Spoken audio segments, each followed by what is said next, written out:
Thank you, Mr. Chanakira, for giving me this opportunity to discuss about the business climate in Southern Africa.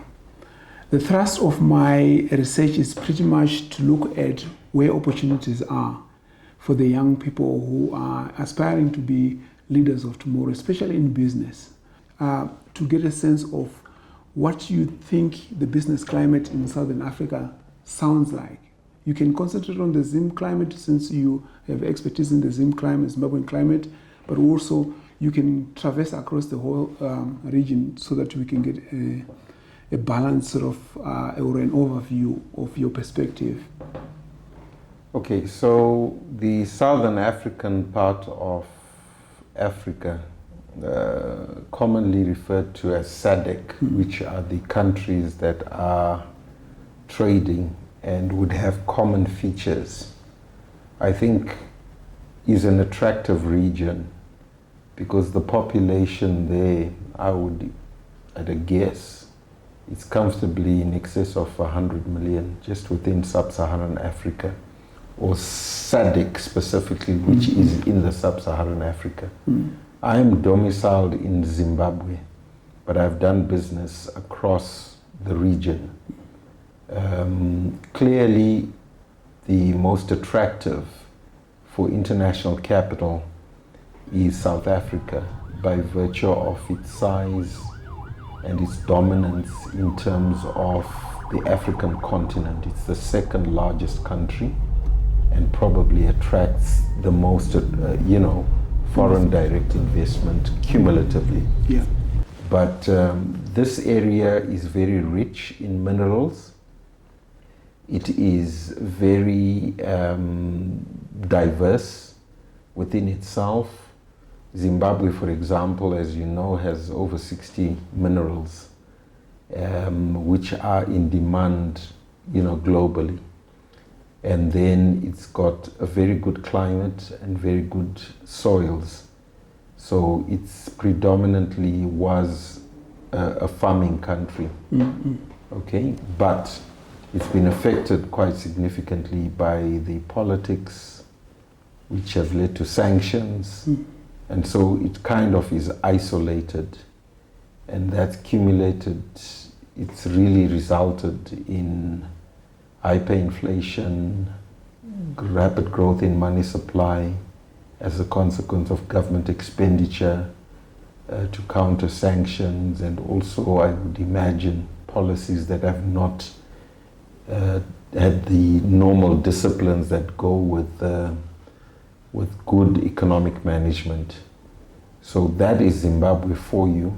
It's still a robust economy in terms of potential, but not actually realizing what it is capable of, but with very, very strong, skilled and educated people. So when you look at Southern Africa and also in the context of Zimbabwe, as we speak to investors, which I believe you having a background in banking, where are the opportunities for the current businesses that we have either in Zimbabwe or in Southern Africa that would entice young entrepreneurs to sort of think of getting into business? Okay, so I think because it's rich in gold, the young people, by virtue of numbers, have been engaged in gold mining, but at a very rudimentary level, what we call korokoza. And that is really basic mining using pick and shovel, to try and obtain the gold mineral. So that really, if you look at it nationally, that's been the predominant attraction because gold is in demand. It's an international commodity. The returns are quite high with the geopolitical forces in play. It's meant that it's been attractive from a returns point of view. So the bulk of our people are there. We would expect also, by virtue of the population being rural, a lot of them can then engage in farming, but it's not necessarily popular for people who are educated. And there's a huge migration into the major cities. And so from that perspective, Farming remains one that has potential. There's a lot of underutilized land. There's a lot of crops that are in demand, and food right across the continent with the 1.2 billion people would be a good industry for them to participate in. I would argue that if you use technology with the modernity, with the capacity to use technology in agriculture, I think the young people are very well positioned to do that.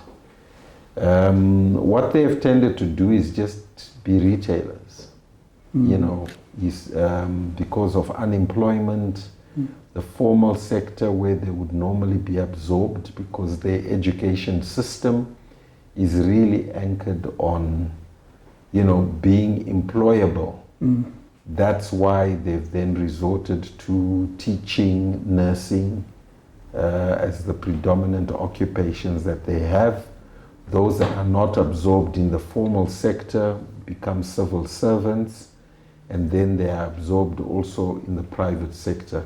But formal employment is low, so much so that they are forced to do just basic small, medium enterprise trading, buying and selling goods, and then imports, and then distributing and competing with the retailers. That tends to be the norm in Zimbabwe. In other countries within sub-Saharan Africa, if you look at Botswana, very stable. South Africa, also stable economically. Mozambique, attracting quite a bit of foreign direct investment in the mining arena. All those countries that have the stability absorb people in the formal sector. But unemployment remains high. South Africa, for example, is estimated to be about 40% unemployment.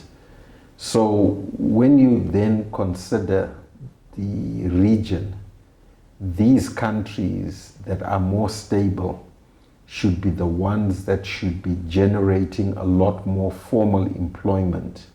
But because of the capital intensity, we've got capital intensive industries in the main. It means the absorptive capacity isn't really big. So there are a lot still unemployed people. In other countries like Zambia, it started to stabilize. Angola, Namibia, very stable. Unemployment remains high, but we're seeing increasingly new industries emerge. And this is high-tech industry.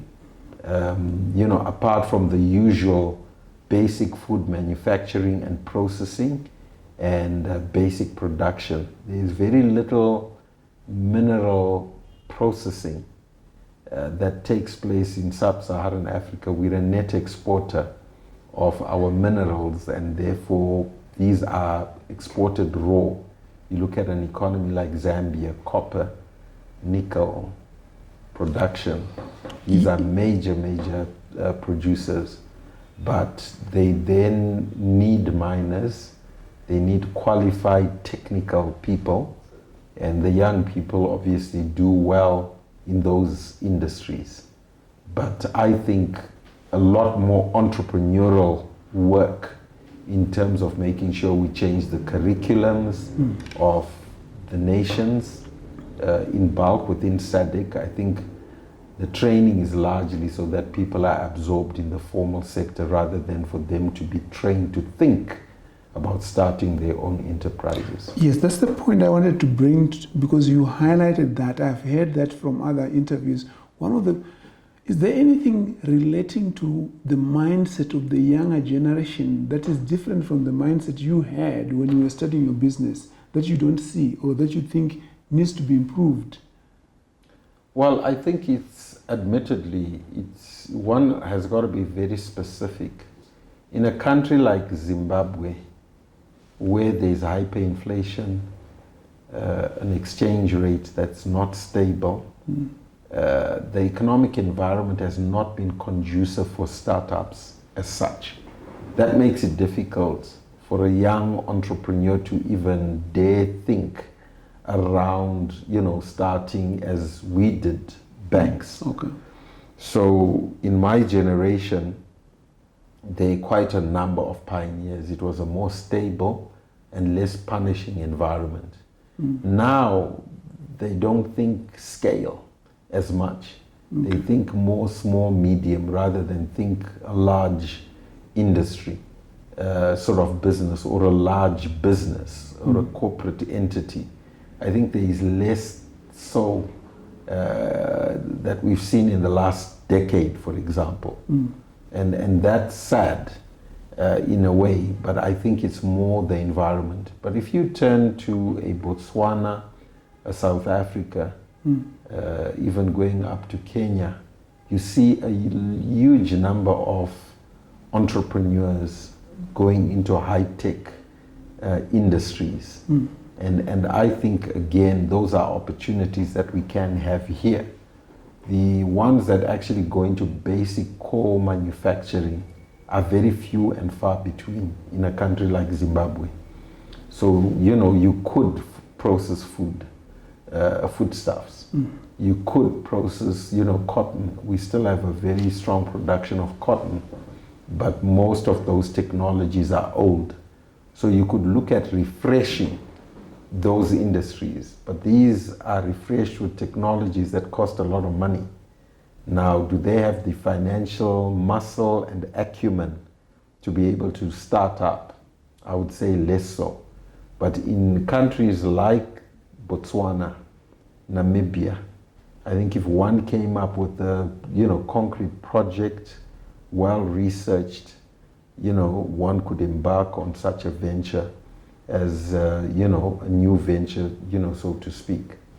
Let's look at risk and reward. Sometimes people say the higher the risk, the better the reward. Given the industries you have identified, mining, agriculture in Zimbabwe, as well as other processing sectors, if there are there opportunities where you actually see that the risk is where that would attract capital coming in? Because I think you have rightly pointed that there's no capital. So people are just doing the basic. Either they dig the mineral and they sell the gold like that. Is there any way or opportunities where the country could improve the inflow of capital so that the locals and the international investor can come together and benefit the industries? I think capital, international capital in particular, is very shy of risk. So if there is a lot of risk, the higher the risk, the less the capital. And, from a Zimbabwe point of view, that's very clear. The returns can be very attractive, as you point out. The margins here are very high, so much so that if somebody started a business here, it's less competitive than it would be elsewhere, because those startups are few and far between. You look at an industry, for example, like telecommunications, very, very attractive, very much in demand in terms of services, but it's a high initial capital outlay. Now, can we attract that capital? If our currencies are stable, and if people are not forced to trade in the domestic currency, then you see the capital, coming in. In countries like Zambia, the last decade or the last 5 years, significant amount of capital have gone into Zambia. Why? Because it shows when you've got good governance, stable exchange rates, high or low inflation, low interest rate scenarios, those macroeconomic variables make it very attractive for international capital to come through. And we've seen that in Zambia. It does happen. Botswana is different. If you go to Botswana, in the last 20 years, there's been a lot of investment that's come into Botswana. Similar with Mozambique. Mozambique, I think, in 1 year attracted $7 billion, but mainly the gas sector. So mining has done well for them. But all these, I must hasten to add, are foreign investments. Now, small, young people, they now try and be part of that value chain in terms of supplying services. Okay. But ordinarily, a high-tech industry that has a significant investment coming into it would have backward integration with suppliers that are international. And so what we should be trying to do is to try and see how we can backward integrate and allow, the local young people to become part of the supply chain in terms of, participating in investment and being owners of capital as opposed to being just workers in these industries. My last question, thank you, Mr. Chanakira. You have been an advisor to many people. Can you do a list of things that you would tell a young person to say in your context, in this country or in the Southern African context? If you do 1, 2, 3, 4, 5, you'll be successful. What would it be for a young person? What would it be for a young person who wants to go into business? Okay, so I always say stick to your passion. What is your area of interest and where are you competent from a skills point of view? That becomes the area. There's always room in any field for a good player. So if you can set yourself up to be a good player in a very diverse sub-region, you can literally travel the region most without a visa. Okay. So travel. So first I would say, of course, focus on your core. Identify your own expertise, the area you want to compete and study it, research it. Research it at a global level and then compare with what is at home and what is in the region. In the second instance, I would say travel. Travel to see how diverse the region is and where you can see pockets of opportunity because they are vast. If you compare, being in Johannesburg to being in Blantyre, it's chalk and cheese. If you go to Ndola, it's a different play altogether. So what goods and services do you want to supply? Develop your niche, and then I think the African Free Continental Trade Area is a huge opportunity because it means the trade barriers have come down. So don't just think local. That's the third point. Don't just think local, think regional, think continent. If you can think in that way, that allows you to scale. And if you can develop niche markets, then I think you're in with a fighting chance. And then if you look as a fourth point at our population, we are consumers in the main. It's a very consumptive society. So again, check, what is it? Is it retail? Is it import-export? What can you get involved with? What can you get involved in? And then be able to trade within the region. I think that there are vast opportunities. On the fifth side, I think we are still lagging behind in terms of things like data analytics, the modern technologies, artificial intelligence, to see how they can be adopted here. Those are all things for young people because that is the opportunity. We can transform the region. We can enhance productivity per person through use of artificial intelligence. So let's adopt those to be part and parcel of our production value chains, within sub-Saharan Africa. And that, I think, could be where they could plug in and have a less threatening environment because the old guys are sticking to the old industries. But these new and evolving industries are where perhaps they could participate.